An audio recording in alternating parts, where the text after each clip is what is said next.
Welcome back. In our top business story, Canadians are among the top investors into Dubai's property market this year, according to a recent report, surpassing Chinese buyers. According to a local paper, Dubai Land Department figures show that over the first half of the year, Canadians bought 68 plots, 388 apartments and 20 villas, more than the Chinese. However, the number of Chinese visitors to the Emirate has shot up this year, which experts say will spur more Chinese buyers in the future. Other top buyers of Dubai's villas were Indians, spending 338 million dirhams, the British at 241 million, and Pakistanis at 186 million dirhams. But it is the Indians that continue to top the list of property buyers, spending 5.3 billion dirhams on apartments and villas in Dubai. There has been a significant number of buyers from US and Canada, between them accounting for about 800 sales out of the total of 15,000, which is a little bit surprising. We wouldn't necessarily have expected those to be in the top 10. And probably one country that we would have expected to have been in the top 10, which actually isn't, would have been China. We are seeing increasing interest from Chinese buyers. They haven't featured on the top 10 list for the first 6 months of this year, but we think going forward they will do. There has been a lot of interest from Chinese in buying residential in Dubai over the last few months, and we would expect that to be on the list for the second half of the year. The dollar has actually gone down, and therefore the dirham has actually gone down in value against most of these other currencies. So you would have, over the last year, so you would have expected there to be more sales from non-dollar denominated countries, such as Europe and maybe India and Pakistan. Obviously, the Canadian and the US buyers are buying in dollars, so they've not gained any currency advantages, whereas buyers from the UK or from Europe would find properties in Dubai been cheaper because the European currencies have been growing against the US. So that's why I was a little bit surprised to see the US and Canada on this list. But it'll be interesting to see whether they stay on the list for the second half of the year. Abu Dhabi's non-oil foreign trade reached 109.2 billion dirhams last year.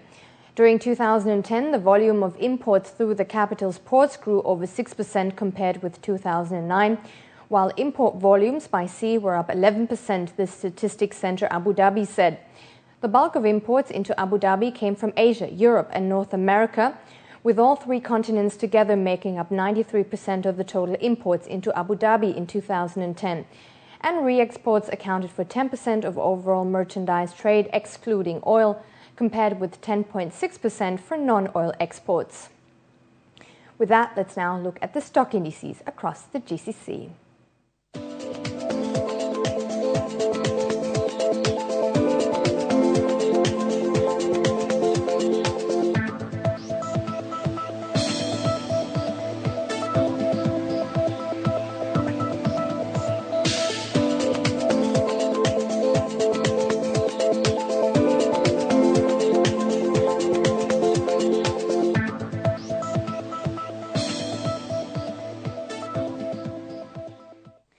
And in our world business news, Spain's credit rating was cut by Moody's for the third time in a year as a rating agency, just like its rivals S&P and Fitch, sees Europe's debt crisis darkening the nation's economic outlook and refinancing ability. Moody's reduced its ranking for Europe's fourth largest economy by 2 notches to its fifth highest investment grade A1 from a previous AA2, with the outlook remaining negative. This comes a day after Moody's said to review France's AAA rating. Spain's downgrade reflects the continued vulnerability of Spain to market stress that is driving up the cost of borrowing, as well as weaker growth prospects, Moody's said in a statement. Spanish bond yields are near record highs against German 10-year notes as European leaders fail to convince investors they can contain the debt crisis. There are huge concerns about whether Europe will be able to resolve its government debt problems and whether Europe will be able to recapitalize its banks. And if for some reason Europe fails to do that, then there are probably broader implications on the global economy and the U.S. economy. UK inflation hit a 3-year high of 5.2% in September, well above the Bank of England's 2% inflation target.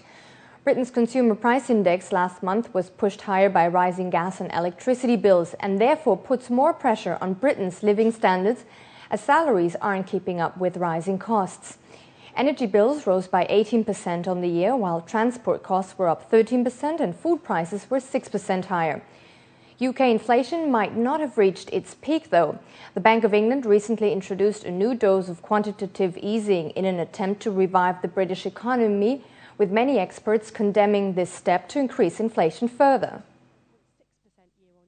The inflation rates are worrying in a sense, but the Bank of England will probably not do very much about it because they're more worried about growth. They've just increased the asset purchase target by 75 billion.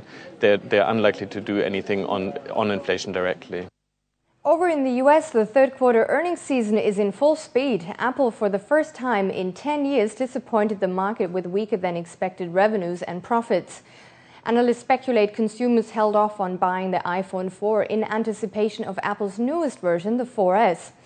Meanwhile, Samsung stepped up competition against Apple by unveiling the Galaxy Nexus, its latest smartphone powered by Google's Android operating system called Ice Cream Sandwich. It powers new features like face recognition to unlock it. Samsung plans to sell this first smartphone running on Google's latest version of its operating system from November onwards. Samsung has worked closely with Google to create our innovative Galaxy smartphones and tablets powered on the Android platform. Undoubtedly, our close alliance with Google has played a major role in Samsung becoming the #1 Android smartphone provider. And we are very proud of this milestone. Before we go, here's a quick overview of the oil, precious metals and currency markets, and after that we have the day's sports news for you.